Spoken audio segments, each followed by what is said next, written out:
Informe de ingreso, paciente NN, número de ficha clínica 63. Diagnóstico, psicosis paranoide, presenta ideaciones y pensamientos delirantes que se organizan en la idea central de que proviene del futuro.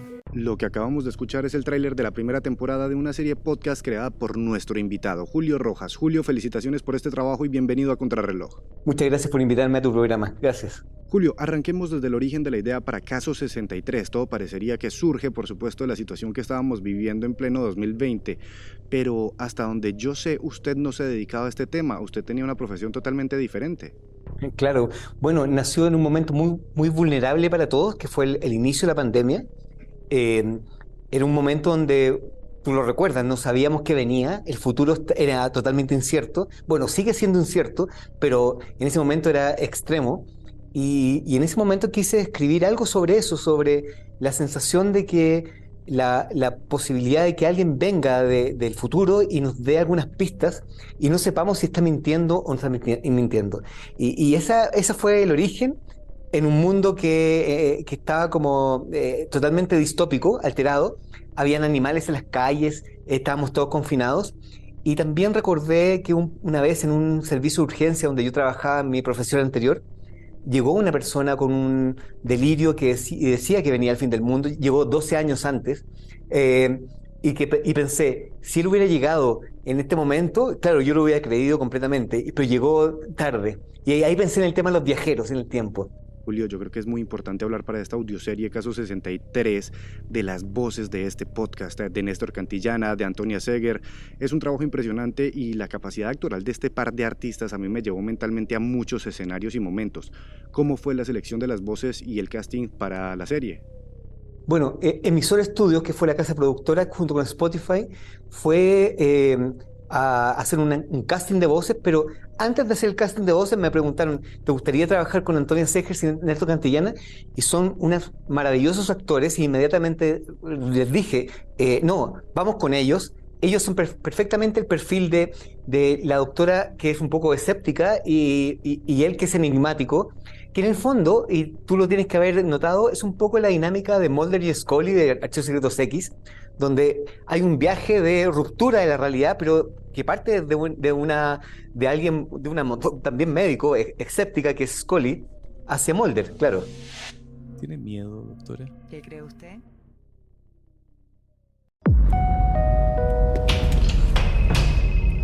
Hola. Tanto tiempo, Beatriz. ¿Pedro? Sé que tienes preguntas y pretendo aclarar todas tus dudas. Vamos a recuperar tu memoria. Sea lo que sea que pase, no olvides esta melodía. Bueno, yo creo que para mí esto es lo más cercano, por supuesto, y para los que somos amantes de la radio, al teatro de la imaginación. Para usted como creador, ¿cómo fue el proceso de creación de paisajes sonoros para Caso 63? Exacto, bueno, el formato del audio, tú sabes, es ancestral, murió un poco con las pantallas durante un tiempo, pero ahora volvió a renacer con fuerza y con tecnología, donde uno puede estar haciendo cualquier cosa y puede estar escuchando su audioserie preferida, y uno hace su propia historia en la cabeza. Lo que hice fue intentar que los diálogos generaran el espacio sonoro, pero combinar diálogos que parecían naturales, pero que daban las pistas para comprender cómo era la situación, cuál era el universo físico y cuáles eran las circunstancias donde estaba sucediendo el diálogo. Y creo que al escuchar la serie, es una serie muy visual. Es mentira que el mundo sonoro no sea visual. Es mucho más visual incluso a veces que el mundo de la audiovisualidad de streaming. Para quienes aún no lo han escuchado, este podcast se ha convertido en uno de los más escuchados en Latinoamérica y revolucionó la plataforma de Spotify. Usted y su equipo, ¿en qué momento se dan cuenta de que esto se viralizó y conquistó los oídos de tantos oyentes? No creíamos mucho en que fuera a funcionar de una manera tan masiva. Siempre pensé que era más de nicho. Yo pensé que yo y un grupo de personas que tenían mi misma afinidad de ciencia ficción iban a ser los únicos que iban a escuchar, y chilenos únicamente, ¿no? Jamás pensé que podía migrar a otros países. Y en un momento, como no tengo redes sociales hace mucho tiempo, porque tomé la decisión para poder escribir, estaba muy desconectado, estaba viviendo en el campo y de repente alguien me dice, oye, parece que Caso 23 se está convirtiendo en una especie de fenómeno. Yo pensé que era una broma, dije, jamás va a ser un fenómeno, una historia de latinoamericana, ciencia ficción de viajes en el tiempo, es imposible. Y luego, claro, se había convertido en algo muy extraño que fue creciendo y fue invadiendo otras culturas y otros países. Muy hermoso de esto, lo cual nos indica que estamos de alguna manera conectados todos en un mismo problema, que es el problema del futuro.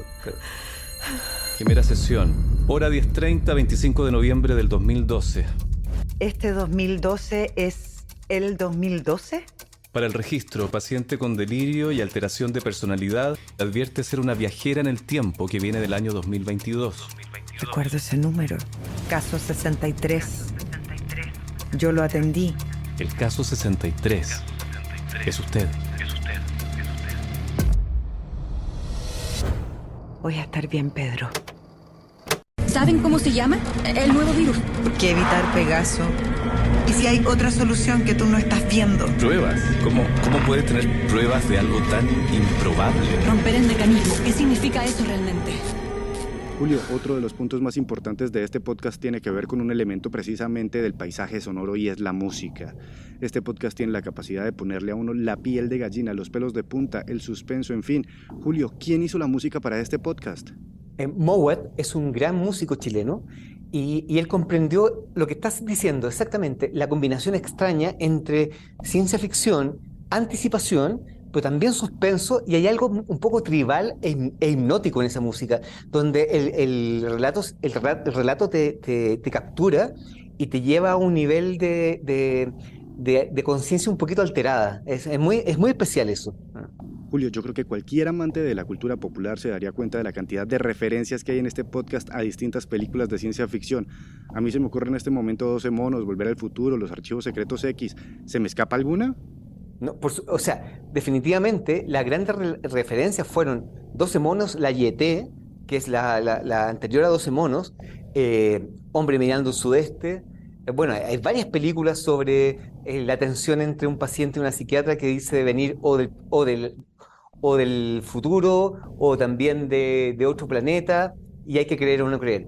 Porque lo que pensé es lo siguiente: todas esas películas, incluso también películas que tienen que ver con pandemias como Contagio, llegaron antes de tiempo, fueron susurradas antes de tiempo, y lo que yo hice fue tomarlas, ponerlas en esta caja, referenciarlas, pero presentarlas en un momento donde de verdad tenían que tener sentido. Y por eso yo creo que tuvo esta reacción la gente. ¿Pedro? ¿Está vivo? Pronto. ¿Saben cómo se llama? El nuevo virus. Que evitar Pegaso. ¿Y si hay otra solución que tú no estás viendo? ¿Pruebas? ¿Cómo puede tener pruebas de algo tan improbable? Romper el mecanismo. ¿Qué significa eso realmente? Bueno, hay otro tema que es muy apasionante y es hablar de los viajes en el tiempo. En este momento solo tenemos teorías. ¿Cómo fue para usted la construcción en el podcast de este concepto? Bueno, primero investigación de ciencia dura para de alguna manera no alterar teóricamente ningún tipo de teoría extraña, o sea, no inventar eso. Mucha cultura popular, si te fijas, está desde Volver al futuro hasta la relación de Sarah Connor con el psiquiatra en Terminator 2. O sea, hay mucha relación del tema de viajes en el tiempo y paradojas, hasta Avengers, por ejemplo, y luego intentar dar una coherencia científica y creíble a eso, de tal manera de que alguien que pudiera googlear pudiera encontrarse con una teoría con algún tipo de sustento. Pero está lleno de referencias también a Doctor Who, a Terminator, como te dije, y también está lleno también de pequeñas referencias a ciertos foros de internet que transitan en ese mundo. Julio, yo no quiero ser impreciso a la hora de dar cifras de este podcast, pero ¿usted sabe cuántas reproducciones ha tenido su obra? Mira, no tengo los parámetros y los números, pero escuché que eran muchos, más de los que... Es un número que nos asombraría. A eso me refiero, un número que cuando lo escuché dije, no es posible. Lo que pasa es que pareciera que se convirtió en la audioserie más escuchada de Latinoamérica y yo creo que es una de las ficciones que, dentro de las 5 ficciones más escuchadas del mundo. Así que imagínate que sí hay una cantidad de gente que está escuchándolo. Sabemos que el próximo 18 de octubre tendremos una nueva temporada de Caso 63, Julio, y sé que usted por ahora no nos puede dar muchos detalles del tema, así que no me queda más que desearle los mejores éxitos, enviarle un saludo de felicitación a su equipo y espero que apenas salga esta tercera temporada podamos volver a vernos, escucharnos y charlar sobre esta excelente producción. Una feliz tarde. Julio Rojas, creador de Caso 63. Oh, muchas gracias, que esté muy bien. ¿Pedro? ¿Está vivo? Pronto, Caso 63, temporada final.